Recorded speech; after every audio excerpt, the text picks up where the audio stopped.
Assalamualaikum warahmatullahi wabarakatuh. Kembali lagi bersama saya Lutfi dalam channel Creativity ID. Beberapa minggu yang lalu, seseorang berambut gondrong dengan nama Bayem Sore viral di berbagai platform media sosial. Ia viral dengan kata-katanya tentang uang. Ketika lo punya uang, maka lo punya kuasa. Saya tidak akan membahas konteks pembicaraan Bayem Sore tentang makna uang yang ia pikirkan, tapi akan saya bahas sisi lain, yaitu sisi politik dan sisi bisnis, di mana di dalam kaitannya dengan politik, seseorang yang cenderung memiliki uang yang lebih banyak, biasanya ia memiliki kuasa untuk memenangkan pertarungan politik itu. Dan sudah menjadi rahasia umum bahwa ketika salah satu paslon, baik itu kades, camat, maupun bupati, akan mencalonkan diri sebagai kades, camat, bupati, maka ia akan mengeluarkan banyak sekali uang atau modal politik hingga mencapai miliaran rupiah. Dan biasanya semakin banyak uang yang dikeluarkan untuk biaya politik dan besaran uang tersebut melebihi dari lawan politiknya, maka orang-orang yang cenderung memiliki modal uang yang lebih banyak, maka biasanya orang tersebut akan memiliki peluang yang jauh lebih besar untuk memenangkan proses pemilu, untuk memenangkan kompetisi menjadi bupati dan sebagainya. Bahkan di tingkat yang terendah hingga pemilihan kepala desa pun sudah menjadi rahasia umum bahwa modal kades itu sangat besar, ratusan juta hingga miliaran rupiah. Mengapa Indonesia memiliki problematika politik uang yang begitu mengakar, begitu menggurita, dan susah untuk dibasmi? Akan kita bahas pada video kita yang kali ini. Perlu kita pahami bahwa uang itu merupakan instrumen, bahwa uang itu merupakan alat pembayaran. Selembar uang erat kaitannya dengan kebudayaan tertentu, karena uang dibuat oleh nilai historis, dibuat oleh sejarah, dibuat oleh sebab akibat dari kebutuhan dasar manusia sebagai alat pemuas kebutuhan. Uang diciptakan untuk membeli sebuah kebutuhan, untuk membeli sebuah keinginan, di mana di dalam era kapitalisme, di dalam era industri bebas, di mana era perdagangan bebas, uang menjadi alat yang sangat represif dan kuat untuk menekan segala kepentingan apapun, baik kepentingan politik, bisnis, bahkan agama pun tidak terlepas dari kebudayaan uang. Kaitannya uang dengan dunia politik, uang itu digunakan untuk membiayai proses perpolitikan di dunia maupun di Indonesia, di mana dana yang digelontorkan biasanya digunakan untuk membiayai calon-calon bupati, calon-calon camat.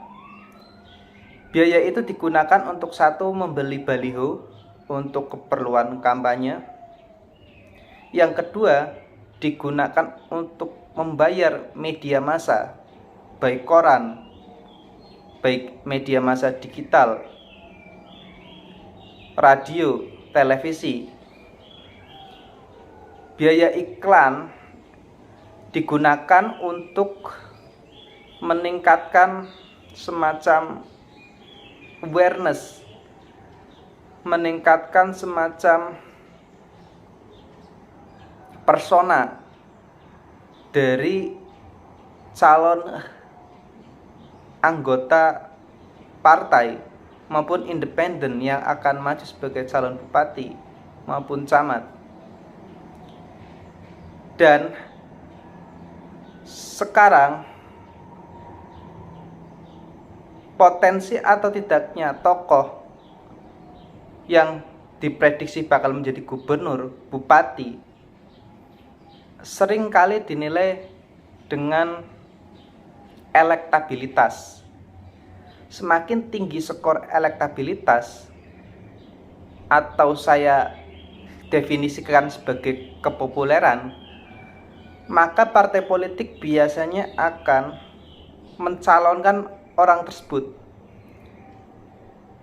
sebagai salah satu kader partai yang potensial untuk dimajukan. Tidak peduli terhadap kompetensi, skill, maupun kepakaran terhadap bidang pemerintahan. Saya sering menemukan hal tersebut. Yang menjadi rujukan utama biasanya elektabilitasnya saja atau popularitasnya saja. Hal ini kemudian menciptakan para pejabat-pejabat publik baik di tingkat kabupaten, camat maupun di tingkat provinsi, di mana artis-artis ibu kota yang pada awalnya ia bekerja sebagai aktor, pemain film, musisi lagu, ketika ia sudah tua biasanya akan pindah haluan, pindah profesi sebagai politikus.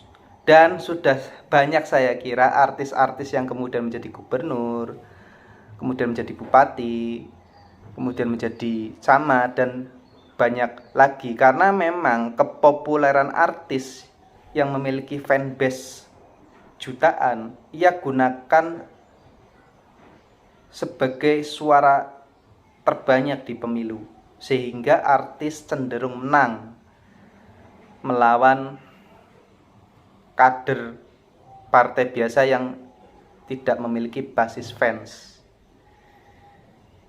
Namun jika proses demokrasi di Indonesia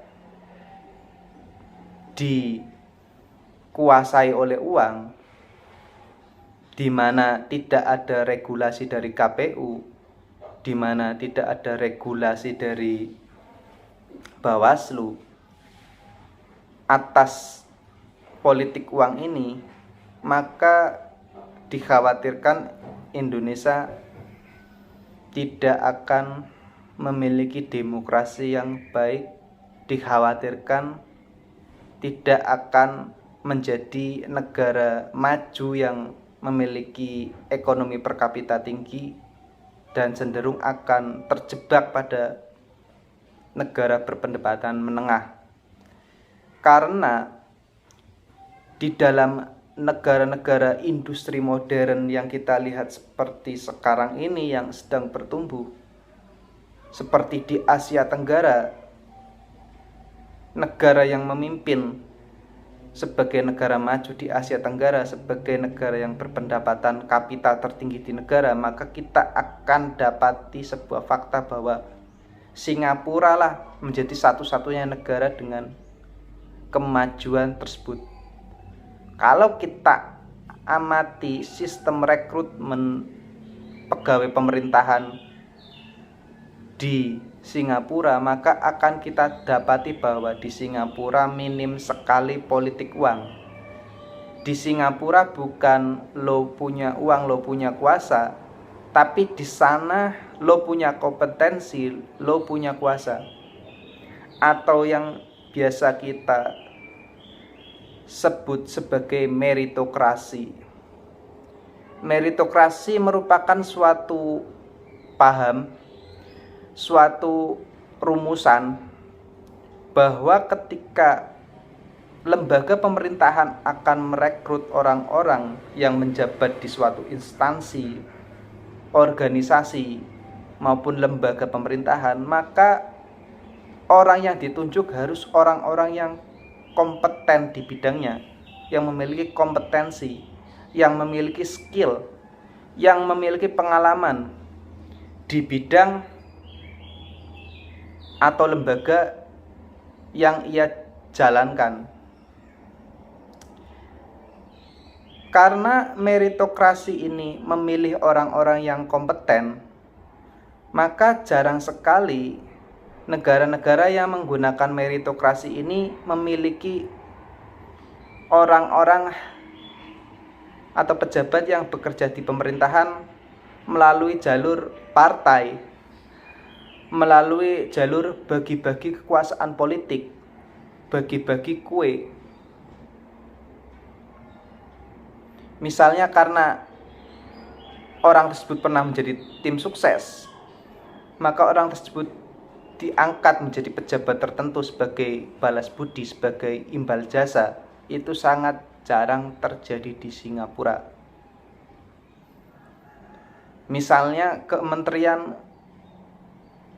Kominfo sebagai kementerian yang kita tahu high teknologi, karena di kementerian itu akan banyak menangani teknologi.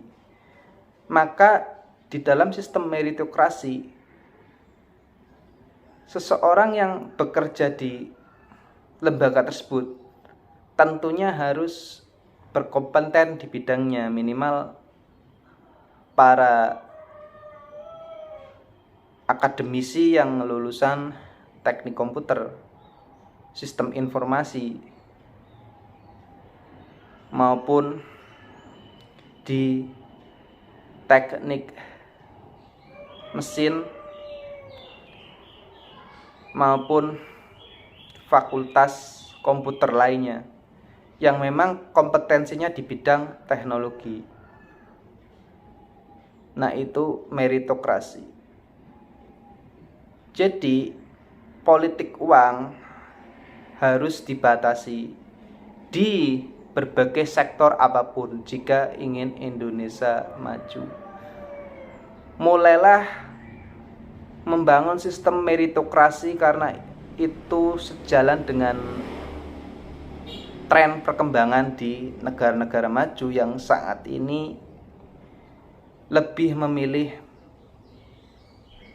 orang-orang yang memang berkompeten di bidangnya, yang memang linier, dengan riwayat studinya yang linier, dengan riwayat karirnya ketika masih di bawah.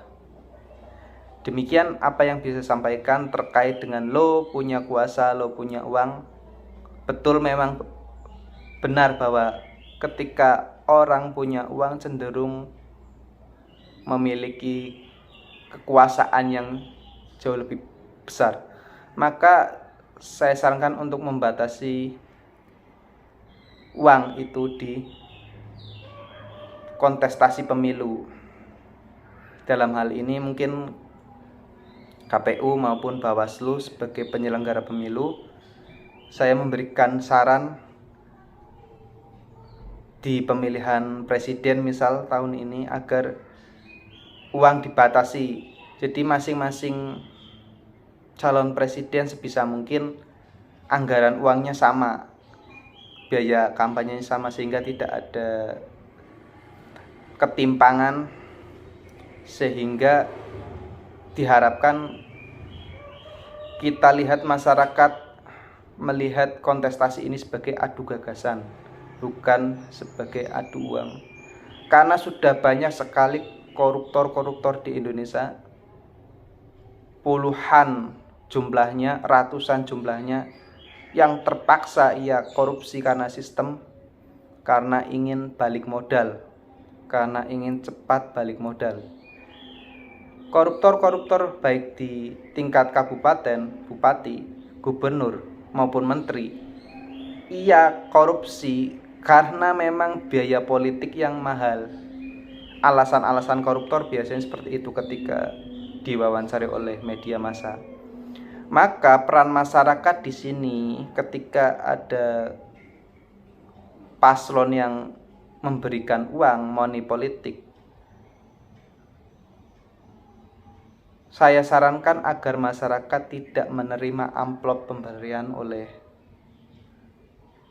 calon bupati, calon camat, maupun calon gubernur. Kita pilih orang yang kompeten, yang memang ia pakar di bidangnya, yang ia memiliki track record bagus. Jangan hanya memilih popularitas, jangan hanya memilih elektabilitas, namun kita harus memilih orang-orang yang memiliki gagasan, orang-orang yang memiliki visioner untuk memajukan Indonesia, untuk memajukan industri ekonomi, untuk memajukan industri pariwisata, untuk memajukan bangsa dan sebagainya. Terima kasih. Wassalamualaikum warahmatullahi wabarakatuh.